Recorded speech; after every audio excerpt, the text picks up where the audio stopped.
ఇండస్ట్రీలో కొన్ని సినిమాలు ఎప్పటికీ మర్చిపోలేని విధంగా ఉంటాయి. అలాంటి సినిమాల్లో ఒక విక్టరీ వెంకటేష్ హీరోగా నటించిన దృశ్యం మూవీ కూడా ఒకటి. తన కుటుంబం కోసం ఓ తండ్రి పడే కష్టం, ఒక హత్యకు సంబంధించిన ఆనవాళ్లు లేకుండా ఎలాంటి వ్యూహాలు పన్నారు అనేది ఈ మూవీ కథాంశం. ఈ చిత్రం మాతృక మలయాళం అయినప్పటికీ అన్ని భాషల్లోనూ విపరీతమైన క్రేజ్ దక్కించుకుంది.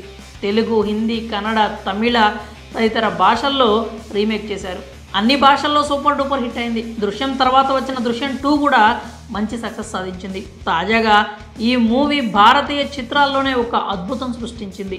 ఇప్పటి వరకు భారతీయ చిత్రాలు చాలా వరకు హాలీవుడ్ సినిమాలు స్ఫూర్తిగా తీసుకొని రీమేక్ అయ్యాయి. కానీ భారతీయ సినిమాలు నేరుగా హాలీవుడ్లో రీమేక్ కాలేదు అంటుంటారు. ఇప్పుడు ఇండియన్ ఫిల్మ్ ఏకంగా హాలీవుడ్లో ఫస్ట్ టైం రీమేక్ అవుతోంది. అది కూడా ఓ సౌత్ సినిమా కావడం విశేషం. ఆ చిత్రమే దృశ్యం. ఈ సినిమాను హాలీవుడ్లో రీమేక్ చేయడానికి సిద్ధమైనట్లు వార్తలు వస్తున్నాయి. అంతేకాదు ఈ మూవీ రీమేక్ కోసం పెద్ద నిర్మాణ సంస్థ రంగంలోకి దిగినట్లు ఇండస్ట్రీలో టాక్ నడుస్తోంది. ఇప్పటికే దృశ్యం మూవీ భారతదేశంలో పలు భాషల్లో రీమేక్ అయింది. తెలుగులో దృశ్యం 2 మూవీలో వెంకటేష్ హీరోగా నటించారు.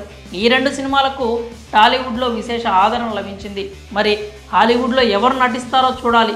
వాస్తవానికి ఈ చిత్రం మాలీవుడ్లో తెరకెక్కించారు. ఈ చిత్రంలో మోహన్ లాల్, మీనా జంటగా నటించారు. 2013లో ఈ చిత్రం రిలీజ్ అయ్యి అప్పట్లో సెన్సేషన్ హిట్ అయింది.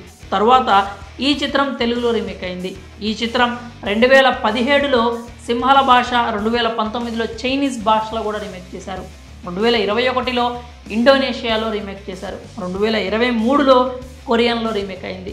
ఇప్పుడు ఈ చిత్రం మొదటిసారిగా హాలీవుడ్లో రీమేక్ అవుతోంది. ఈ చిత్రం విదేశీ హక్కులను పనోరమా స్టూడియో కొనుగోలు చేసింది. ఆ సంస్థ ఇప్పుడు దృశ్యం, గల్ఫ్ స్ట్రీమ్ పిక్చర్స్, జోట్ ఫిల్మ్స్తో పాటు హాలీవుడ్లో రీమేక్ చేయనున్నారు. భారతీయ చిత్రానికి ఇంత క్రేజ్ వచ్చినందుకు నెటిజన్స్ హర్షం వ్యక్తం చేస్తున్నారు. మరి ఒక భారతీయ సినిమా, అందులోనూ వెంకటేష్ నటించిన రీమేక్ మూవీ అయిన దృశ్యం సినిమా హాలీవుడ్లో రీమేక్ అవుతుండడంపై మీ అభిప్రాయాన్ని కామెంట్స్ రూపంలో తెలియజేయండి.